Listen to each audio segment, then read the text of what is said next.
Alors bonjour, petite vidéo très rapide, euh, car j'ai vu quelque chose qui m'intéressait, donc c'était concernant le Pokidi X70. Alors le Pokidi X70, pour ceux qui ne le savent pas, je vais vous faire une petite Pokidi X70 et en image, voilà, c'est ce petit matériel. Allons dans un nouvel onglet. Et voilà. Bon, sorti il y a très longtemps. La console ressemble à une espèce de Switch Lite, mais c'est un clone et c'est une aube. On me l'avait donné car aucune utilité, et puis c'est un système un peu propriétaire, Linux pourri, et ça d'ailleurs c'est marrant que les chinoiseries soient ultra protégées alors que c'est eux-mêmes des pirates. Enfin bref. Ce qui est intéressant en tout cas pour moi, c'est qu'en réalité, le processeur à l'intérieur est identique à celui du Neo Geo Arcade Stick Pro, c'est-à-dire un ATM 7051, à la différence qu'il y a un H en plus, H signifiant HDMI.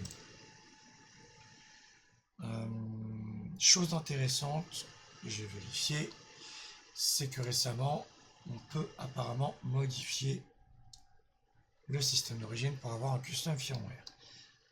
Pour ça, j'ai été sur ATM. J'ai fait une petite recherche et j'ai trouvé ceci. Alors, le custom firmware est présent pour le X39. Le X39 est différent sur le form factor, mais processeur, GPU, c'est identique. Là, il dit que c'est une supported, mais l'update est disponible. Alors, pour l'update, c'est un firmware modifié que vous allez pouvoir retrouver ici.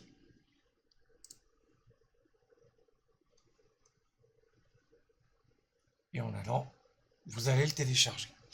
Alors, moi de mon côté, ce que j'ai fait, c'est que j'ai créé un dossier PokéDX70. Donc, par contre, il faudra aller sur le Discord, car sur le Discord, vous avez une version spécifique. Donc, le Discord est ici. Vous cliquez dessus et vous y arrivez. Vous faites une recherche avec le terme VRB et vous allez retrouver ce lien. Donc, vous cliquez dessus, vous le téléchargez dans un dossier que vous allez appeler Pokidi X70 CFW. Dans la racine en fait de ce dossier, vous avez la VRB que j'ai décompressée. J'ai rajouté l'update que je vous ai montré. Je mettrai les liens sur la description de la vidéo. À l'origine, la carte mémoire de l'X70 étant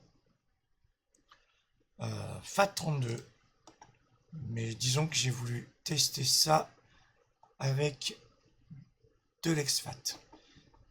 Si ça marche, vous avez la suite. Si ça ne marche pas, il faudra bien sûr formater votre carte SD identique à celle d'origine, donc en FAT32.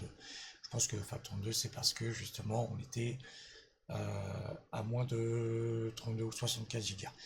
Voilà. Je vais vous faire la suite de la vidéo depuis mon mobile pour voir comment ça réagit. A tout de suite.